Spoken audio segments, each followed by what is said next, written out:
नमस्कार दोस्तों, आप सभी लोग का मैं रोहित कुमार directstudy.com पे बहुत बहुत स्वागत करता हूँ। ये जो चैप्टर पहला था, इसके 2 वीडियो में हम लोगों ने सारे क्वेश्चंस कंप्लीट कर लिए। आज हम लोग क्लास में करने जा रहे हैं इसके सॉल्यूशंस। इस बुक में जितने भी सारे क्वेश्चंस के सॉल्यूशन दिए गए हैं उसे हम लोग करेंगे। आपको बताया था मैं जैसा कि इसमें 4 चैप्टर मिलाकर एक चैप्टर बनाया गया है। सारे क्वेश्चन हम लोगों ने कर लिया। आप देख सकते हैं 80 क्वेश्चन पुराने था एग्जाम में आए हुए, TRE 1, TRE 2, TRE 3 और स्टेट के एग्जाम में आए हुए हैं। सोचिए 80 क्वेश्चन इस चैप्टर 4 चैप्टर से था और साथ में 50 क्वेश्चन मॉडल क्वेश्चन था। उस सारे सॉल्यूशन सब हम लोग एक एक करके करेंगे। बहुत ही इंटरेस्टिंग होने वाला है वीडियो। बस सही से बस समझने का प्रयत्न कीजिए। आपसे बस इतना ही रिक्वेस्ट रहेगा, चैनल सब्सक्राइब करके बेल आइकन प्रेस करिए, कुछ दोस्त मित्र में ज़रूर शेयर कीजिए। आज का सेवा स्टार्ट करते हैं। पहला प्रश्न मतलब पहला कॉन्सेप्ट, लोहे के बुरादे में तनु हाइड्रोक्लोरिक अम्ल डालने से हाइड्रोजन गैस और आयरन क्लोराइड का उत्पादन होता है। क्लियर है? ये बात सब याद रखना है। जैसे ये आयरन है और हाइड्रोक्लोरिक अम्ल में डाल दिया गया तो यहाँ क्या बन गया? आयरन क्लोराइड बन गया, या आपको फेरस क्लोराइड भी कह सकते हैं, और हाइड्रोजन गैस बाहर निकला। आगे कहता है कि अम्ल धातु से अभिक्रिया करके हाइड्रोजन गैस मुक्त करते हैं। इस पर बहुत बार एग्जाम में आता है कि धातु जो होते हैं अम्ल से अभिक्रिया करके क्या बना देते हैं? हाइड्रोजन गैस बनाते हैं। धातु के ऑक्साइड क्षारीय प्रकृति के होते हैं, बहुत इंपॉर्टेंट है, यानी बेस। क्षार का मतलब क्या होता है? बेस। एसिड बेस सॉल्ट होता है ना, तो वही बेस क्षार बोलते हैं इसको। भस्म भी कह सकते हैं, बट क्षार उसको बोलते हैं जो पानी में घुल सके, उसे क्षार बोलते हैं। जो बेस पानी में नहीं घुलता उसे भस्म बोलते हैं। सुनिएगा, जैसे एल्यूमिनियम हाइड्रोक्साइड और कैल्शियम हाइड्रोक्साइड। तो यहाँ से आप समझ सकते हैं कि अधातु के ऑक्साइड पूछेगा तो क्या हो जाएगा? अम्लीय हो जाएगा। धातु का है तो क्षारीय है। अधातु के ऑक्साइड अम्लीय प्रकृति के होते हैं। उभयधर्मी ऑक्साइड अम्लीय और क्षारीय दोनों गुण प्रदर्शित करते हैं। मुझे लग रहा है अच्छे से ही समझ रहे होंगे बात। उभयधर्मी जो होता है ऑक्साइड, वो अम्लीय और क्षारीय दोनों गुण उसमें आपको देखने को मिलेगा। जैसे Al2O3 हो गया, जिंक ऑक्साइड हो गया और लेड ऑक्साइड हो गया। एल्यूमिनियम ऑक्साइड, जिंक ऑक्साइड और लेड ऑक्साइड, ये 3 ऐसा है जो कि उभयधर्मी है। इसमें एसिड के गुण भी देखने को मिल जाएगा और इसमें बेस के गुण भी देखने को मिलेगा। हाइड्रोक्लोरिक अम्ल को म्यूरिएक्टिव अम्ल भी कहा जाता है। क्या है? म्यूरिएक्टिव रिक्टिक, ये थोड़ा सा नाम याद रखिएगा। हाइड्रोक्लोरिक अम्ल का एक और नाम है ये। क्लियर है? तो यस सर, क्लियर है। खाने के डिब्बों पर जिंक के बजाय टीन की परत चढ़ी होती है, क्योंकि टीन की तुलना में जिंक अधिक क्रियाशील होता है, इसलिए जिंक नहीं डाल के टीन लगाया जाता है। जिंक एक संक्रमण धातु यानी ट्रांजिशन मेटल है। जिंक के बारे में कह रहा है Zn। जिंक मतलब Zn। हवा के संपर्क में आने पर जिंक हवा में उपस्थित CO2 से प्रतिक्रिया करता है, जिससे जिंक के ऊपर जिंक कार्बोनेट यानी ZnCO3 की परत जम जाती है। यह एक सुरक्षात्मक परत होता है जो जिंक को जंग लगने से बचाती है।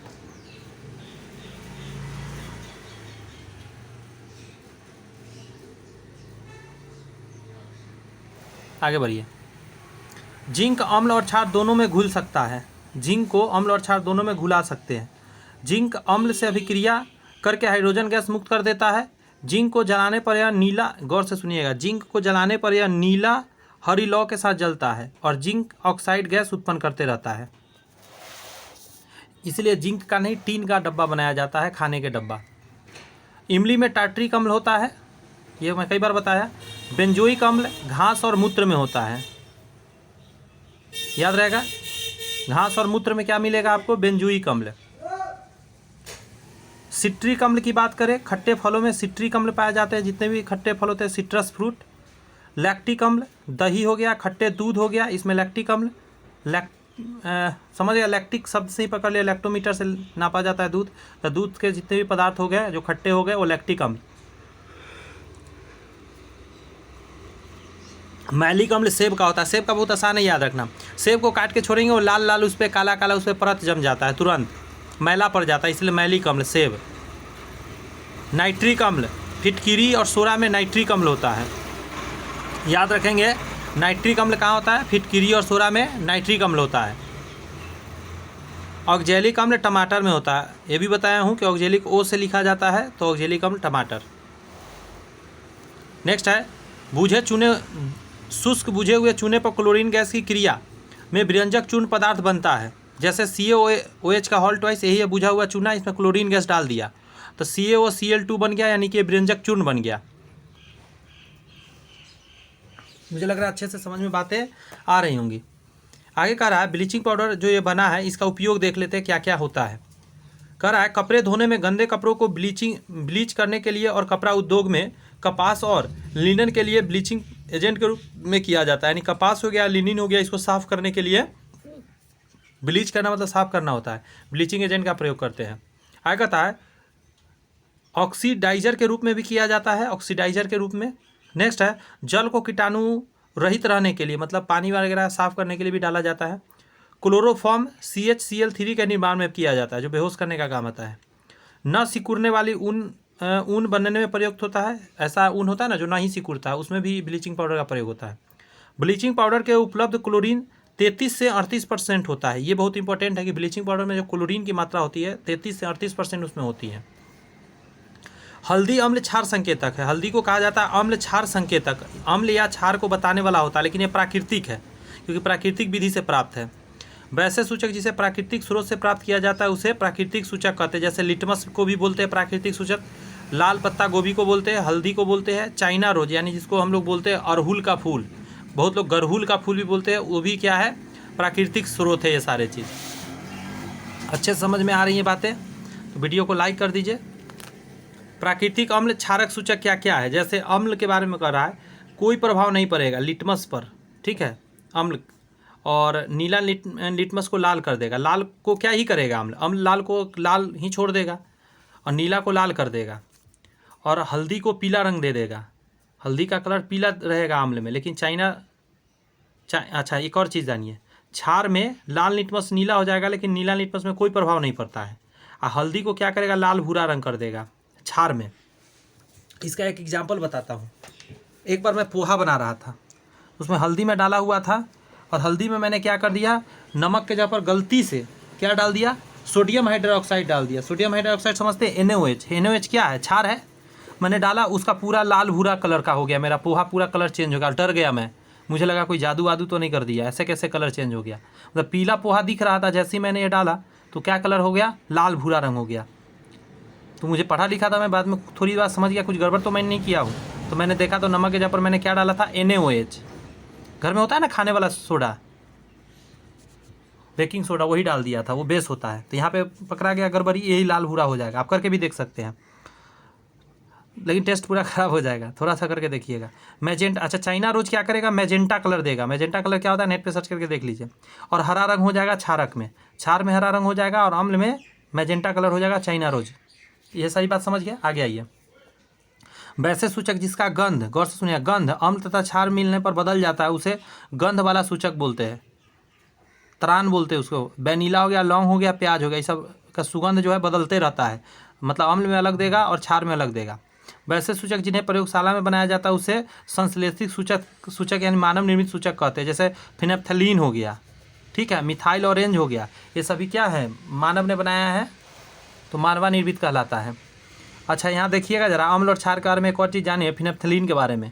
अम्ल में डालिएगा तो रंगहीन रहेगा, कोई इसका रंग नहीं होगा, लेकिन क्षार में जाकर गुलाबी रंग हो जाता है। फिनेप्थलीन प्रयोगशाला में बना हुआ सूचक है। मिथाइल ऑरेंज अम्ल में लाल रंग देता है और क्षार में पीला रंग देता है। अम्ल में जैसे ही मिथाइल ऑरेंज डालिएगा लाल हो जाएगा और क्षार में जाकर पीला हो जाएगा। क्लियर है, आगे बढ़ते हैं। प्रबल अम्ल और दुर्बल क्षार से बने अम्ल का pH मान 7 से कम होगा, क्योंकि अम्ल का मात्रा ज़्यादा होगा, अम्ल ज़्यादा पावरफुल है, इसलिए उसमें एसिड की मात्रा होगा, यानी 7 से कम pH होगा। लेकिन प्रबल अम्ल और प्रबल क्षार दोनों प्रबल हो तो उसका जो pH मान होगा वो 7 ही रहेगा, और दोनों दुर्बल हो, जैसे दुर्बल क्षार और दुर्बल अम्ल, वहाँ भी pH मान 7 ही रहता है। ये सब ध्यान रखिएगा। जो ज़्यादा प्रबल हो गया, जैसे क्षार प्रबल हो गया और ये दुर्बल हो गया, तो उसका pH मान 7 से ज़्यादा हो जाएगा, लेकिन इस बार प्रबल अम्ल है तो 7 से कम रहेगा। प्रबल अम्ल व प्रबल क्षार को पिलाने से उदासीन विलयन प्राप्त है। मिलाने से ही गलत लिखा, पिलाने से नहीं, किसको पिलाना है, मिलाने से उदासीन विलयन प्राप्त होता है। इसमें बने लवणों को सामान्य लवण कहा जाता है, क्योंकि दोनों प्रबल है।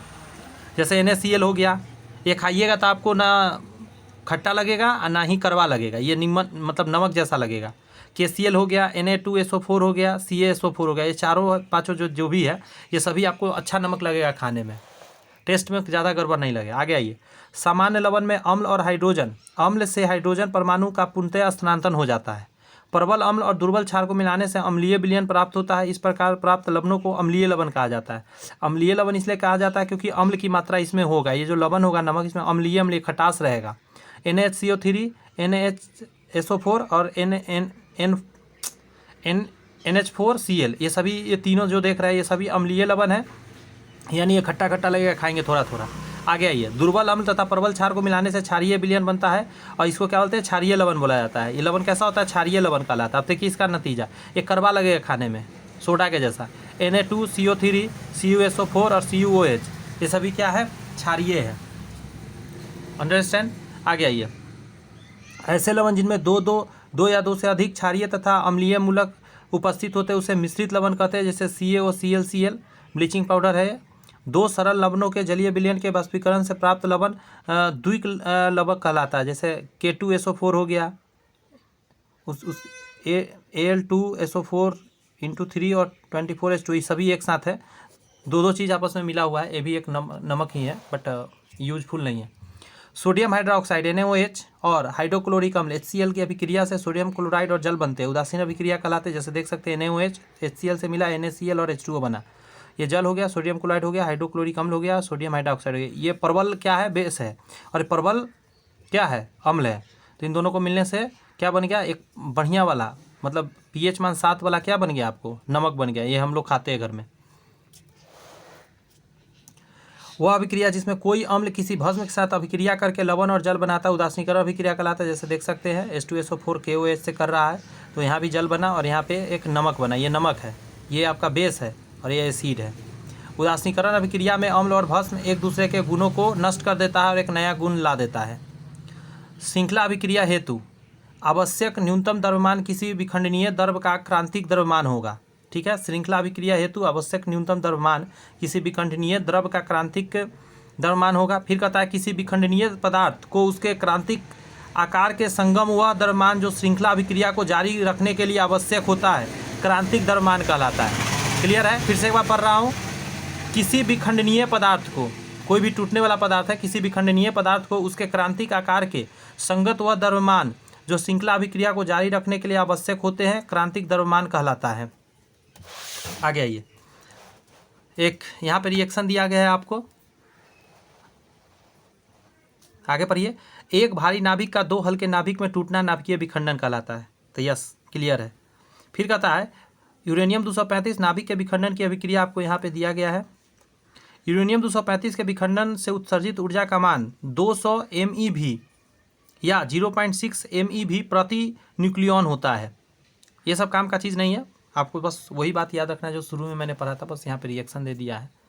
एक और चीज़ देखिए, एक्स के बारे में 84 216 माइनस अल्फा किरण निकला है तो 82 और वाई 212 हो गया।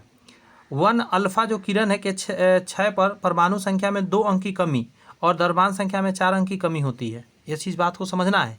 ये स्टार मारिए, क्या कह रहा है, एक अल्फा कण निकलने से किरण के 6 पर, एक अल्फा किरण के 6 पर, मतलब 6 मतलब निकलना, परमाणु संख्या में 2 की कमी। आप देख सकते हैं परमाणु संख्या में 2 की कमी, परमाणु द्रव्यमान में 4 की कमी हो जाती है। यहाँ 1 लिखा गया, अगर यहाँ 2 लिख दिया जाता तो बात समझ में आ रही है। यहाँ पे डबल करते आप, 4 अंक की कमी होती है, यहाँ 8 अंक की कमी होती है। ये चीज़ याद रखना है। एक बीटा किरण के 6 पर परमाणु संख्या में 1 की वृद्धि हो जाती है, परमाणु संख्या में यहाँ 1 की वृद्धि हो जाती, 85 हो जाता अगर बीटा किरण निकलता। द्रव्यमान संख्या प्रभावित होता है, यानी 216 का 216 रहता। तो ये दोनों स्टार मार के लिखने वाली बात है, सच में इंपॉर्टेंट है। ये क्वेश्चन का दोनों पॉइंट बहुत ज़्यादा इंपॉर्टेंट है। अल्फा 2 अंक कम कर देता है और 4 अंक कम कर देता है, लेकिन इसमें सिर्फ इसमें 1 बढ़ा देता है और इधर कुछ भी चेंज नहीं होता है बीटा किरण से। यहाँ एक कह रहा है निम्नलिखित अभिक्रिया की अनुमति नहीं है, ये वाला रिएक्शन नहीं हो सकता। ये रहने दीजिए, समझना मुश्किल है अभी, इसके लिए थ्योरी देना पड़ेगा बहुत कुछ। सभी अभिक्रियाओं के लिए रासायनिक वियोजन की प्रकृति ऊष्मा शोषी तथा प्रतिवर्ती हो सकती है। फिर से सुनिए, सभी अभिक्रियाओं के लिए रासायनिक वियोजन मतलब विखंडन की प्रकृति ऊष्मा शोषी, मतलब गर्मी को लेगा, वो ठंडा कर देगा, रिएक्टिव, प्रतिवर्ती हो सकती है। पृथक्करण या वियोजन रासायनिक अभिक्रिया सकारात्मक एंट्रोपी अभिक्रिया के साथ एंडोधर्मिक होती है अंततः सभी अणु उच्च तापमान पर अपने परमाणुओं को विघटित हो सकते हैं, मतलब अधिक गर्म करने पर वो टूट सकता है। जैसे CO2 को अगर आप अधिक गर्म कर देंगे तो कार्बन और ऑक्सीजन में बदल जाएगा। वियोजन अभिक्रिया प्रवृत्ति है क्योंकि इसमें अणु वियोजित होकर छोटे छोटे कणों, परमाणु अणु और आयन देते हैं, इसीलिए क्या कहा जा रहा है, प्रवृत्ति कहलाता है। क्लियर है? तो जी सर क्लियर है, बातें समझ में आ रही है धीरे धीरे।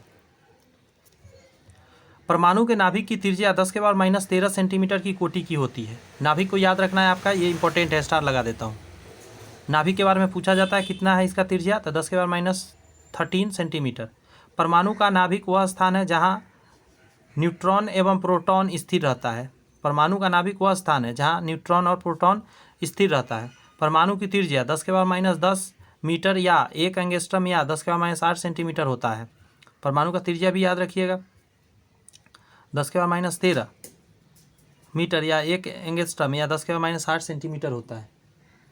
आगे कह रहा है नाभिक की त्रिज्या बटा परमाणु की त्रिज्या। ये सब चीज़ समझिएगा जरा। यहाँ क्या लिखा गया है, नाभिक की त्रिज्या। परमाणु का नाभिक का त्रिज्या है 10⁻13 सेंटीमीटर, लेकिन परमाणु की त्रिज्या अलग है, 10⁻10 मीटर है। यहाँ सेंटीमीटर है, यहाँ मीटर है, ये सब चीज़ ध्यान रखना है। 1 एंगस्ट्रम भी बोल सकते हैं इसको, 10⁻8 सेंटीमीटर। सेंटीमीटर में क्या है, 10⁻8 सेंटीमीटर है। सेंटीमीटर में क्या है, नाभिक की त्रिज्या 10⁻13 सेंटीमीटर है। नाभिक की त्रिज्या ज़्यादा छोटा हो जाता है परमाणु की त्रिज्या से। आगे कहता है नाभिक की त्रिज्या बटा परमाणु की त्रिज्या, यानी NR बटा AR। ठीक है, 10⁻5 निकल के आता है, डिफरेंस है इसके बीच का।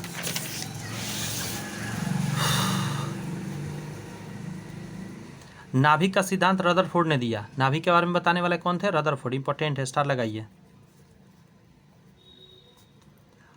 स्थैतिक कक्षा का सिद्धांत बोर ने दिया, ये भी इंपॉर्टेंट है। स्थैतिक कक्षा का सिद्धांत किसने दिया, बोर ने दिया। आगे कहा जाता है, नील बोर पूरा नाम था इनका।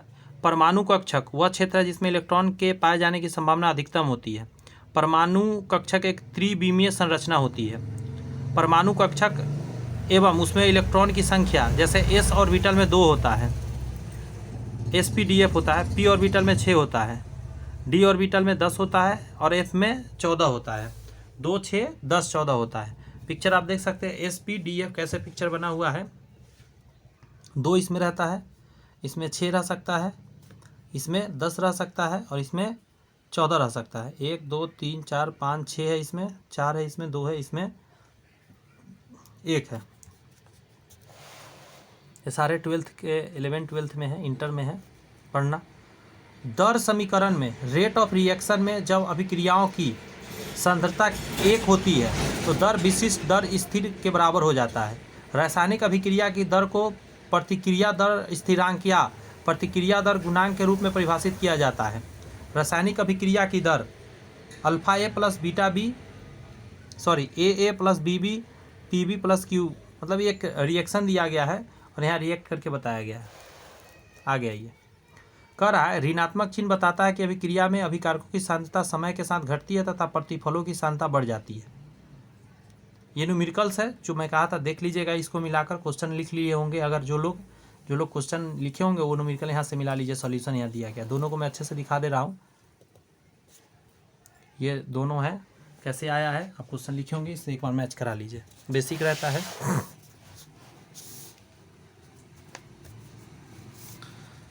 प्रकाश रसायन अभिक्रिया जो दृश्य या UV प्रकाश के अवशोषण के साथ आगे बढ़ती है उससे संबंधित है।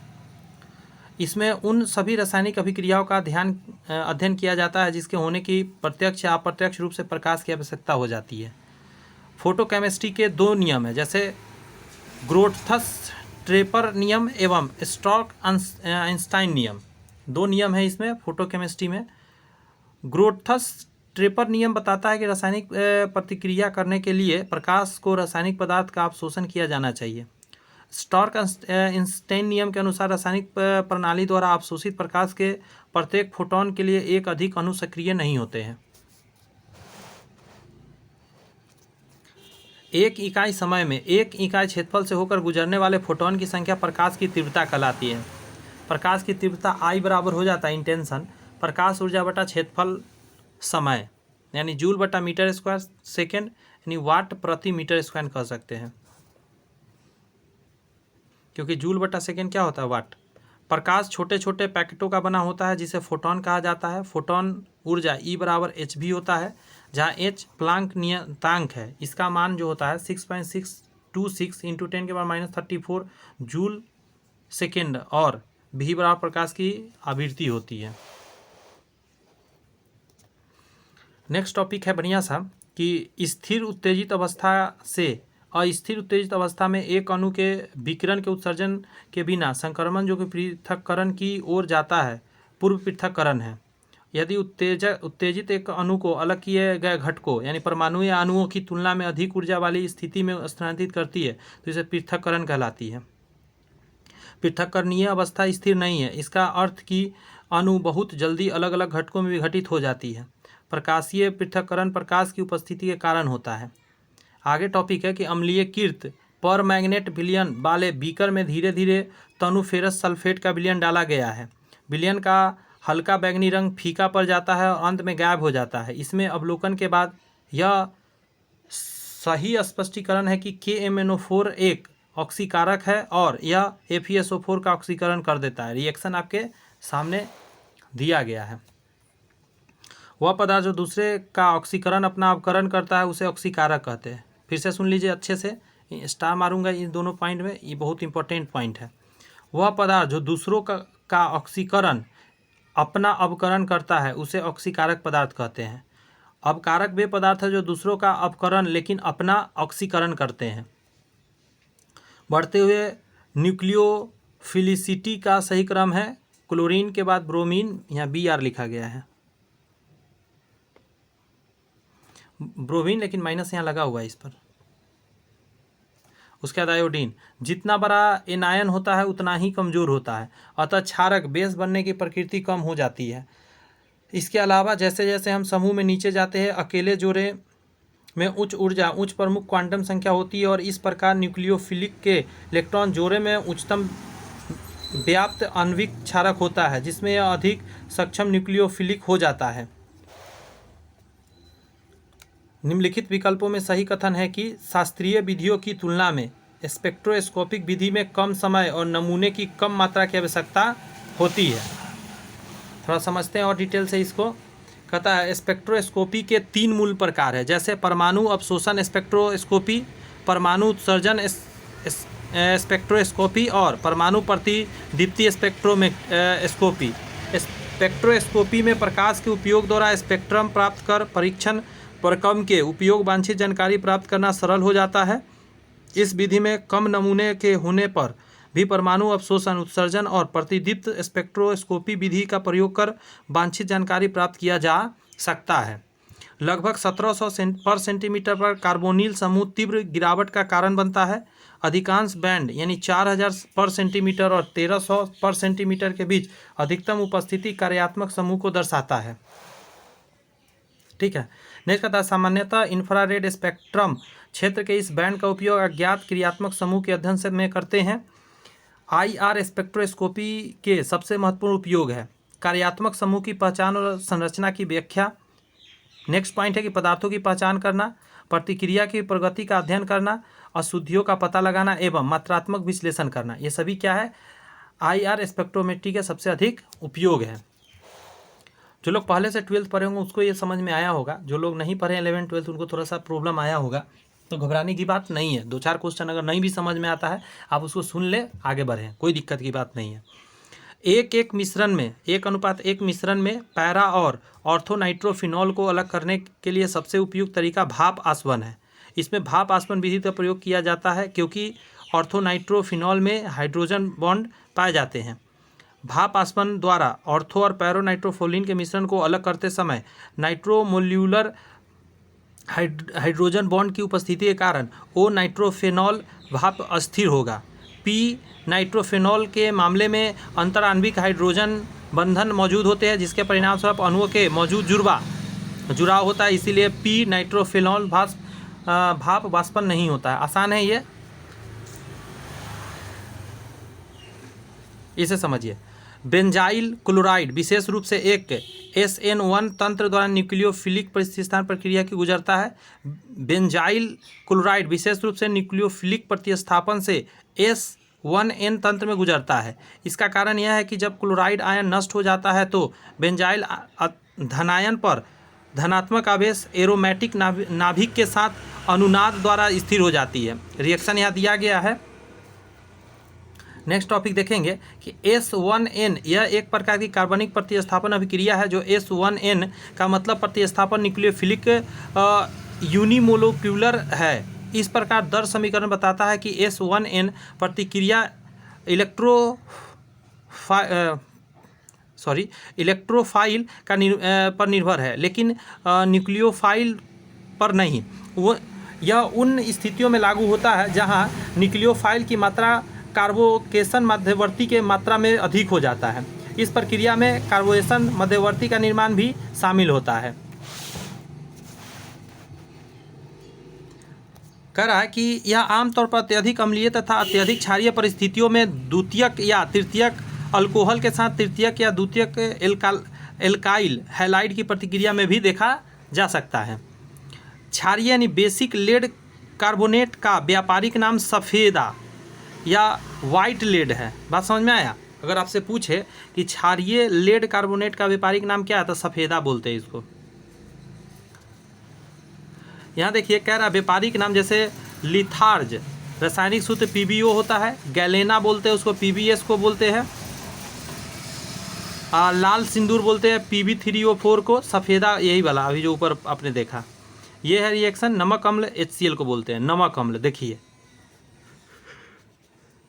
वैसे क्या बोलते हैं इसको, हाइड्रोक्लोरिक अम्ल। लिथियम की परमाणु त्रिज्या सबसे बड़ी है। लिथियम का इतना है, बेरिलियम का इतना है, बोरोन का इतना है और ऑक्सीजन का इतना है। कहता किसी परमाणु की नाभिक और उसके सबसे बाहरी इलेक्ट्रॉन के बीच की दूरी को परमाणु त्रिज्या कहा जाता है। वर्ग में ऊपर से नीचे जाने पर परमाणु का आकार बढ़ता है तथा आवर्त में बाएं से दाएं जाने पर घटता है। ये आपका दाएं, ये बाएं है, तो बाएं से दाएं जाएगा घटता है, ऊपर से नीचे बढ़ता है परमाणु का आकार। क्लोरीन Cl की इलेक्ट्रॉन लब्धि एंथैल्पी सबसे अधिक ऋणात्मक होगी। किसी गैसीय पृथक परमाणु में एक इलेक्ट्रॉन जोड़ने पर निकलने वाली ऊर्जा की मात्रा को उसकी इलेक्ट्रॉन लब्धि एंथैल्पी के रूप में जाना जाता है। जैसे आप रिएक्शन में यहाँ देख सकते हैं। आगे कहा जा रहा है कि ये जो लास्ट में ना यही है इलेक्ट्रॉन लब्धि एंथैल्पी। यह जारी ऊर्जा या तो नकारात्मक या सकारात्मक हो सकती है। यह इस बात पर निर्भर करता है कि ऊर्जा परमाणु द्वारा जारी की गई है या अवशोषित की गई है। जब हम किसी आवर्त में बाएं से दाएं जाते हैं तो इलेक्ट्रॉन लाभ एंथैल्पी धीरे धीरे बढ़ती है, क्योंकि बाएं से दाएं आवर्त में इलेक्ट्रॉनों की संख्या बढ़ती है लेकिन एक ही कोष में, इसीलिए परमाणु आवेश बढ़ता है, जिसके परिणाम स्वरूप इलेक्ट्रॉन लब्धि एंथैल्पी में वृद्धि हो जाती है। हैलोजन परिवार के लिए इलेक्ट्रॉन लब्धि एंथैल्पी का समग्र क्रम इस प्रकार, जैसे क्लोरीन ज़्यादा पावरफुल है, उससे कमज़ोर है फ्लोरीन, उससे कमज़ोर है ब्रोमीन, सबसे कमज़ोर आयोडीन है। वैज्ञानिक संकेतक में 6.023 × 10⁻23 और 6.03 × 10⁻34 ये लिखा जा सकता है। किसी भी पदार्थ के एक मोल में इकाइयों की संख्या को एवोगाद्रो संख्या या एवोगाद्रो स्थिरांक कहा जाता है। यह 6.023 × 10⁻23 के बराबर है। यह प्रतिक्रिया की आवृत्ति और प्रकृति और पदार्थ की प्रकृति के आधार पर इकाई इलेक्ट्रॉन, आयन और परमाणु में अणु में हो सकती है। यह पदार्थ की मात्रा को कणों की संख्या से जोड़कर स्थूल जगत और सूक्ष्म जगत के बीच एक पुल बनाता है। यह अन्य भौतिक स्थिरांकों और गुणांकों के बीच संबंध भी प्रदान करता है। उनके से कुछ और चीज़ यहाँ जानिए, जैसे गैस स्थिरांक R और बोल्टेजमैन स्थिरांक KB के बीच संबंध R = KBNA। फैराडे स्थिरांक F, अच्छा ये दिया हुआ है, इसको रहने दीजिए, आगे बढ़िए। यहाँ का रहा प्लैंक का स्थिरांक, जिसमें H के रूप में दर्शाया गया है, एक मौलिक सार्वभौमिक स्थिरांक है जो ऊर्जा की क्वांटम प्रकृति को परिभाषित करता है और एक फोटोन की ऊर्जा की आवृत्ति को जोड़ता है। अंतर्राष्ट्रीय इकाई प्रणाली SI सिस्टम इंटरनेशनल में स्थिर मान 6.626 × 10⁻34 जूल सेकेंड या जूल हर्ट्ज भी कहते हैं, पर हर्ट्ज जूल सेकेंड, इसे क्या बोलते हैं, प्लैंक स्थिरांक के रूप में भी जाना जाता है। तो दोनों जो था वो सही लिखा गया था। नेक्स्ट पर आइए। N परमाणुओं में 3 अयुग्मित इलेक्ट्रॉन होने का कारण है, ठीक है, हुंड का नियम कहलाता है। हुंड के नियम के अनुसार एक उपकोष में इलेक्ट्रॉन तब तक युग्मित नहीं हो सकते जब तक कि प्रत्येक कक्ष अकेले भरा न हो। इसीलिए नाइट्रोजन में जब तक प्रत्येक p ऑर्बिटल इलेक्ट्रॉनों द्वारा अकेले नहीं भर जाते तब तक इलेक्ट्रॉन युग्मित नहीं होते हैं, जिसके परिणाम स्वरूप इसमें 3 अयुग्मित इलेक्ट्रॉन होते हैं।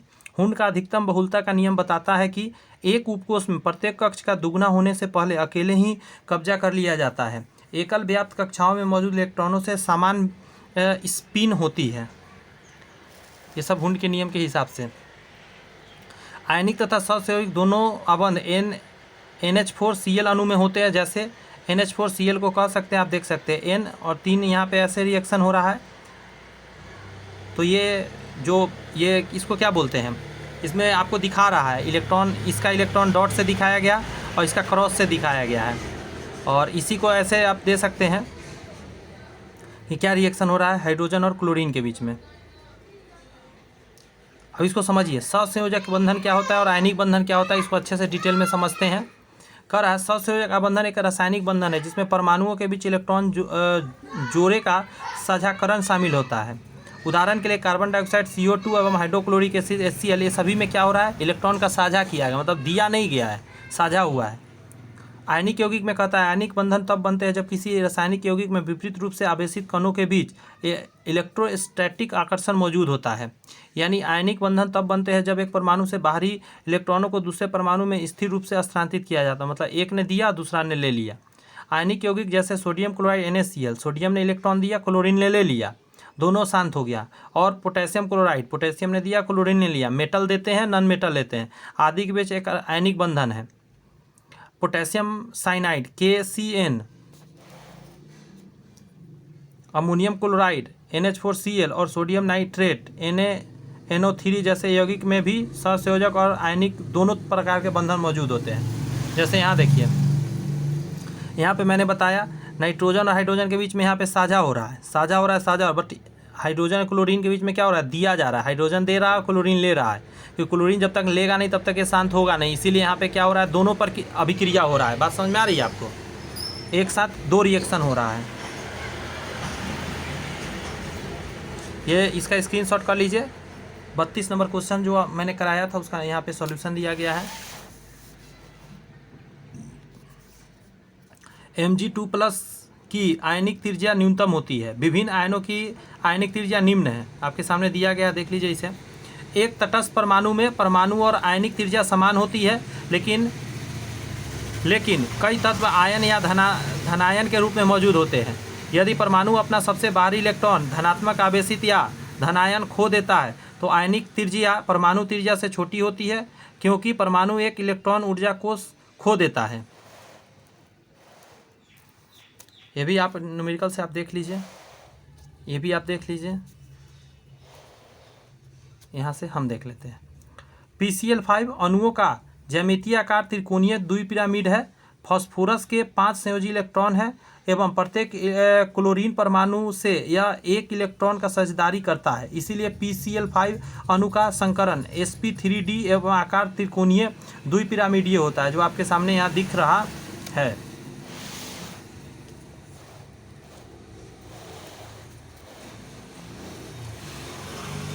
कह रहा है CO2 की समसंरचनात्मक C2H2 के साथ है। CO2 का संकरण sp है, C2H2 का भी संकरण sp है। CO2 में ये आप देख सकते हैं पाई बॉन्ड और सिग्मा बॉन्ड, उसी तरह यहाँ पे C में दिखा रहा है।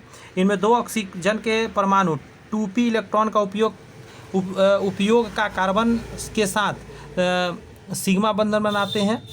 ये दोनों पाई बंध 2p इलेक्ट्रॉन कार्बन के एवं 2p इलेक्ट्रॉन ऑक्सीजन के साथ मिलकर p पाई और p पाई बंध का निर्माण करते हैं। sp संकरण एवं कोई भी कार्बन परमाणु में इलेक्ट्रॉन के लोन पेयर नहीं होने के कारण यह CO2 एकल संचरण का निर्माण करता है।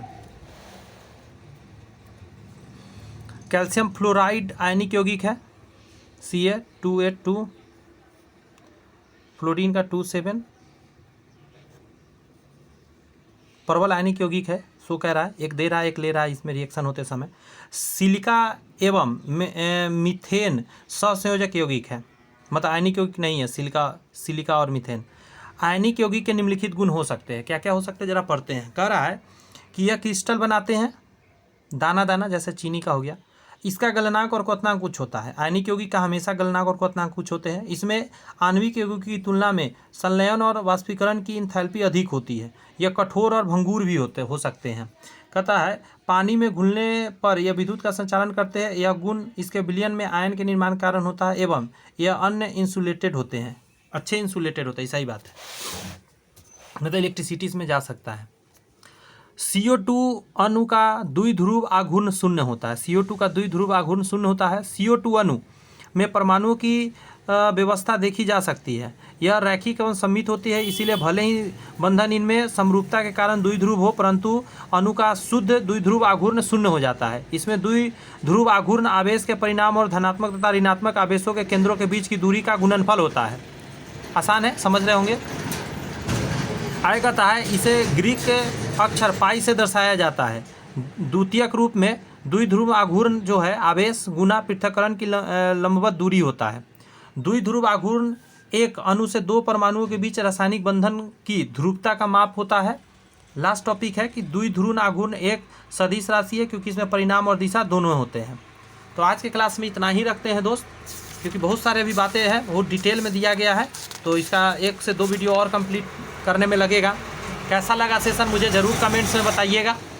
और चैनल सब्सक्राइब नहीं किए तो इतना ही रिक्वेस्ट करेंगे, चैनल सब्सक्राइब कर लीजिए कि एक ही मात्र ऐसा चैनल है जहाँ पे हल्का और भारी सब कुछ आपको मिलता है एक जगह पे। ऐसा नहीं कि आपको आसान पढ़ाया जाता है। तो चलिए, all the best, bye bye, thank you.